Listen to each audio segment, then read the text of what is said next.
Hey everybody, it's Tripl-L, and today for this Darling in the Franxx episode 20 impression and mostly a reaction video, I've got Kara with me. Hello. And we're just gonna talk about the episode and just talk about the craziness that just went down.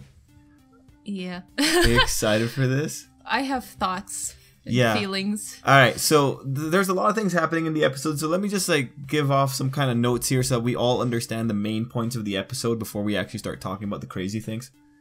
So first off, Kokoro is pregnant. That was morning sickness. Are you agreed? Yeah, no, yeah, definitely. Definitely. Futoshi is still being relevant because he's still concerned about the relationship, so he seems to be on the positive side for that.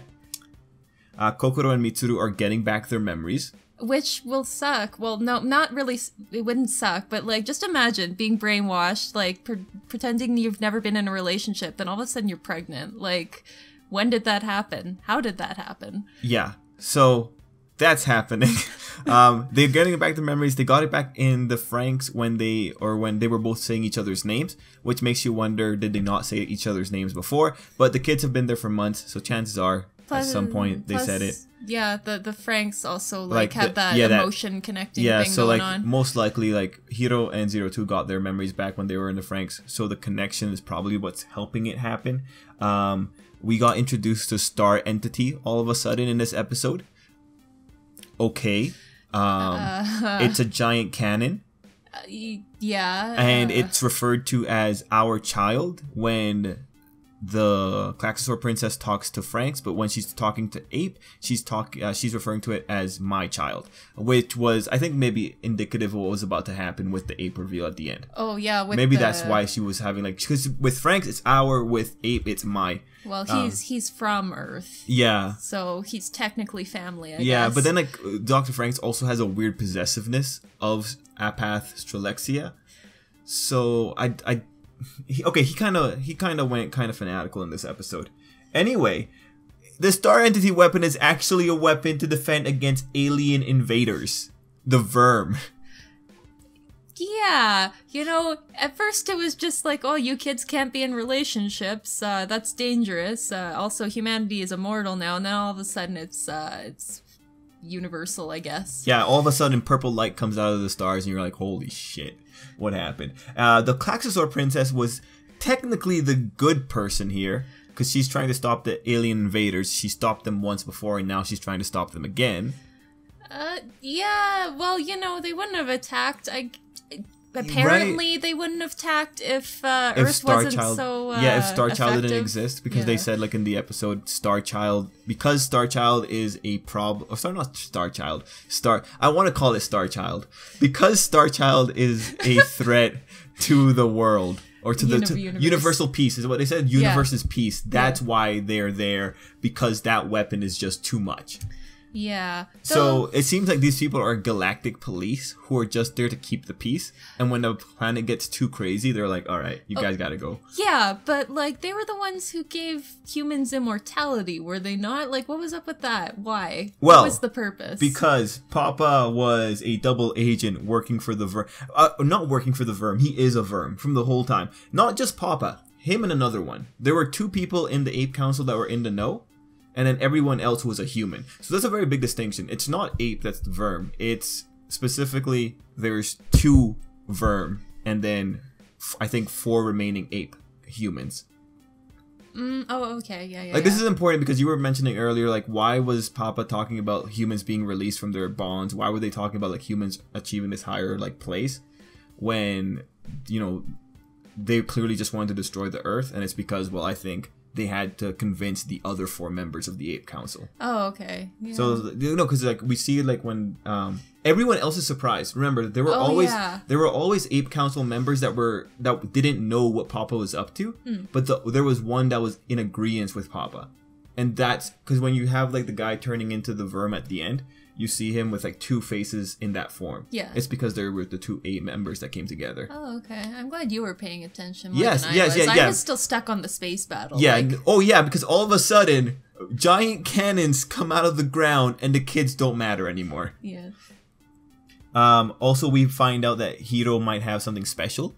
That he might be something because the princess acknowledges Hiro as unique, right? Yeah, so like he's yeah. something beyond something. More than that, 02 is bleeding red now for some reason. Yeah, and I think if we saw her bleed before, we would have all noted she's bleeding red in adult form, but now she's bleeding red now, and that's odd. And there's a lot of blood. There's tons of blood. Like, really, she should not be standing. No. But, well, because she has it, like, I don't really understand how it's working out, but whatever. The animators made a point. She's bleeding a lot. And it's red. You know, good for her. She's human, I guess, now. Mm-hmm. Wonder if Hiro bleeds blue. Oh, probably. Because he has the blue horns. Yeah. He might be bleeding blue. Alright, so we got that. Alright, what other things do we have going on in the plot? What other details were there before we jump into things? Oh, Hiro thinks that he's gonna be able to get away from Papa at the end of the day. Like, no, Hiro, you're dumb. No, they're gonna, like, destroy Earth. Yeah, no wonder they were so, like, okay, yeah, you kids can go off and do your own thing at the end. That's the tragedy, right? Like, you could have seen that coming because that's what... Well, look, when you're the captor and you go and you try to plead with your... Oh, sorry, when you're the captured person, you go to plead with the captor. Like, you're automatically in a losing position. It's just, like, it's unfortunate because it's the tragedy of the character. Like, he doesn't realize that he's being played the whole way through. Because the kids don't know to doubt Papa. Like, even at the end, Zorome is arguing or complaining that they were kept in the dark the whole time. Guy, that was the thing from the beginning. You were in the dark from the very beginning. So it's just odd that they're like bringing this up again. You'd think, even like, though they realized they were in the dark from the beginning. Yeah, you'd think they'd ask more questions once they realized the whole brainwashing thing was possible, but no, because like they were indoctrinated, right? Yeah. So like they should have been sketched out the moment that their friends came back with missing memories, but they weren't because they just accepted it as something that Papa has to do because the kids weren't taught to be inquisitive. Hiro was the only one that was actively inquisitive. And we see how far that got him. Yeah. Like, once he got his memories wiped, like, all the good parts about Hiro, like, got really subdued until we got them back again. But now, I do like that he's the damsel in distress. Yeah, that's cute. You know, with the way the opening was going, I didn't expect it, but now we have Hiro actually, like, being the one that 02 has to go save. I like that. I don't know how she's gonna do it, considering she's lost, like, 5 gallons of blood, but we'll see. Power of love. Yeah. But she and Hiro might die. Maybe. She and Hiro might die. Like, I see that coming. Well, they disappear in the opening. Like, that's not a very good... Yeah, but Hiro's also the one outside of the monster. So I wonder if the next opening's going to change the positions. Oh, to make it that, oh no, Hiro's the one that's in, like, in a really bad spot here. We have 4 episodes left. I think 21, 22, 23, 24. I think those are the 4 episodes we have left. Oh, okay. That's plenty of time for more stupid things to happen. Oh, yeah, like, so much stupid things. Like, all of a sudden, you think you're fighting the Klaxosaurs, and then all of a sudden you end up fighting... You're fighting of an alien race that just went out of control so quickly. It spiraled so hard. The moon is actually keeping humanity in check. Oh man, what if there are Klaxosaurs on the moon? Oh, and they come out now. What if the moon's actually just a giant Death Star and it's about to blow up in the Virm's faces? Hey, Gurren Lagann. Yeah, man, there's another point that we got in this episode I think we had to talk about, but I can't recall what it was. Well, they took off the rings. That was upsetting. Oh, yeah, but that's... yeah, they took off the... Yeah, Kokoro and Futoshi... Kokoro and Mitsuru took off the rings. I'm sure they'll put them back on again once they regain all their memories and stuff when they become relevant. Yeah. I think at this point, though, Kokoro's probably going to survive all of Franxx because she needs to get to the end and be like, this is my baby. I want to show my baby the new world. Like, I think the baby's going to be a mark of the new world by the end of it. Oh, I remember now. We got the confirmation that the Franxx are just Klaxosaurs. Oh, yeah. Right, yeah. Like, in everything, we finally got more answers that we didn't get in the flashback episode. Because, like, one of the big questions in the flashback episode, why do you make a machine that needs old, obsolete parts from humans, right? Yeah. And it's like, it's because they couldn't make it themselves. They based it off Klaxosaurs. And then there were things that we totally forgot, like that random humanoid figure they saw that one time. I didn't forget that. Okay, I didn't forget that. Forgot about that. I didn't forget that because that's like, no, that's a big. We were thinking that this was gonna happen, something like this from the beginning, that Klaxosaurs or Franxx or something like that. We didn't realize Franxx were Franxx were Klaxosaurs instead of Klaxosaurs being Franxx that just corrupted. But no, I thought that was okay. I thought that was like just made sense. Yeah. I liked the extra little bit because they had an extra flashback to one of the S plants or whatever. Oh, the yeah. excavator. It was excavating Klaxosaurs because they were using Klaxosaur bodies as Franxx bases. And I guess with the whole magma energy thing, explaining that it's like life force, no wonder the world like desertified. When you took out magma energy, yeah, because Yeah. it was like a underlying life force. Yeah. You know, the one thing I do like is how Ape is just constantly underestimating the princess, and then it turns out like, nah, like the two guys that actually knew what was going on, they were playing the game pretty well. Yeah, Like, they were on point. The other people were. I don't like the first time they sent in men, just arms with guns, like. yeah, like they knew that those guys were gonna die, but they had to make a show of it to make it. Honestly, I think they could have gone a different direction, not brought in the aliens, and still have justified Ape as like doing what they wanted to do. Yeah. But like this feels like everyone's having too much fun. They come in and they decide, guys, aliens. You know, it's ancient aliens all over again. So, I don't know. How do you feel about this like change in tone? Like this just got, and like I'm gonna put a shot of like the moment when all the kids get ignored on the planet, and like the little aliens rush past them, and it's like, yeah, this is you're this irrelevant is now. yeah, this is exactly like this is what this episode did to you kids. You guys all just suck. Well, like, I feel like some people could totally say like, yeah, I saw this coming, because again, Gurren Lagann, like. They went from 0 to 100 pretty fast. In Gurren Lagann? Yeah. Oh yeah, towards Yeah, towards the end and like. Well, I think because like Kill la Kill kept it under control. Yeah, that's like, true. Well, but it wasn't about robots. They still technically went 0 to 100 when they brought in aliens, like the cloth aliens. Yeah, the cloth but aliens. Like they took longer, and it didn't. You didn't all of a sudden have a fleet of aliens shooting. Like remember, like the last little bit of the episode is just people firing lasers at each other. The kids are just watching like, what the heck is going on? It's just firing lasers at each other. I think Kill la Kill kept it more grounded. And then the aliens, Little Witch definitely kept it more grounded. Yeah, Little Witch definitely kept it more grounded. It was still like kind of fantastical because like... Yeah. Well, actually, no, because they had a build-up. They had the build-up from like the second half of Little Witch Academia. Yeah, it was more like a Croa personal... came in. Yeah, Croa came in, and Croa was like, you could see she was going to be the active villain, and she played it straight all the way throughout. Yeah. This was just like 4 episodes to the end, and all of a sudden the Virm are here. One day the Virm attacked. That's stupid. I say stupid, but it was just like, it's so out of left field.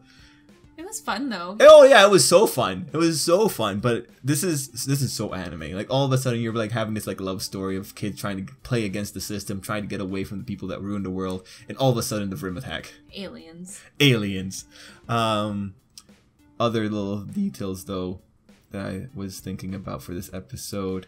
I wonder how people are going to be relevant right now, because like right now the aliens have decided the kids are irrelevant. Yeah. I wonder how they're going to be relevant. Like, are they going to save Hiro? Maybe. I would like to know exactly how the queen or princess is getting corrupted, because she's getting like Virm corrupted, right? She has the color of Virm on her. Oh, and yeah. like they said, like they put a bomb. Oh yeah, the self-destruct thing. Yeah, they like, put a bomb in Strelitzia, which I think was really smart. Yeah. I think if I was a Virm invader, I'd totally like, you know, just mess with Strelitzia, because I think that'd be just the epic middle finger to her. But I don't understand why it looks like she's getting hacked, right? Yeah, like she's getting it's corrupted, and it's like, well, I guess like, you know, they're doing things color wise, right? Because it was really cool when Strelitzia turned blue. Like you knew. Yeah. Like, they got like the color indicators good, but I don't understand how we go from self-destruct to being taken control of. Maybe like the robot itself is gonna self-destruct or something. Yeah. The end result, but like the way they phrased, I think in the episode was that Strelitzia had a bomb in it. Yeah. Right. But I don't understand why that caused everything else to like, they hacked the system, right? Because by the end of it, Thingamabob gets covered in that layer of rock or whatever. Yeah. And it's like, I don't understand how exactly they jumped from that to that, but I'm gonna assume aliens. See, but this is the problem. When aliens get involved, every plot development turns into the aliens did it somehow with alien magic. Especially the brainwashing and all that, like aliens, man. Aliens.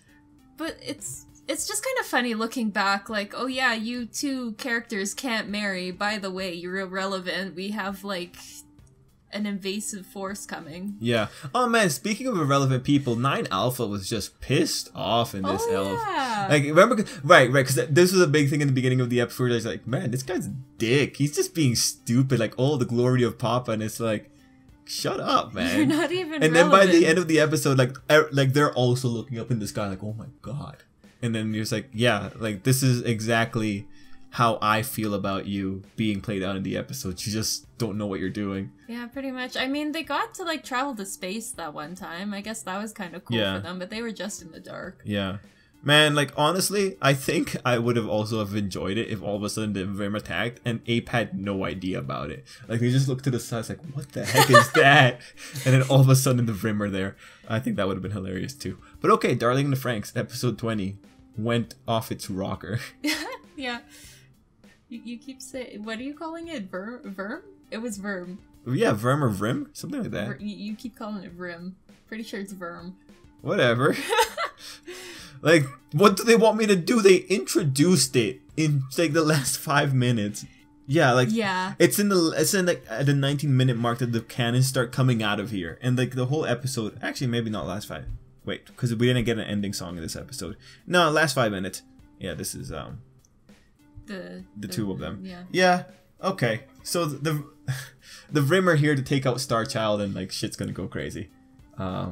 I wonder, do you think we're gonna have Slice of Life episodes next week? I'm betting on a beach episode myself. Oh. No, they did a beach episode. It's gonna be Hot Springs. Yeah, Hot Spring episode. Yeah, okay, Darling in the Franxx. I hope you guys enjoyed this. Kara, I know you enjoyed talking about this. This is dumb. Dumb in the funnest ways, right? Oh, like, in the best ways. Yeah, this is anime. Like, you think you're gonna have like, I wonder what Kim Kardashian thinks about this one. Because she's, did you know that she dyed her hair after 02? I wonder what she thinks about this episode. But yeah, okay, cool. I'm gonna end it there. Thanks guys for watching. Till next time. See ya. Have a good day.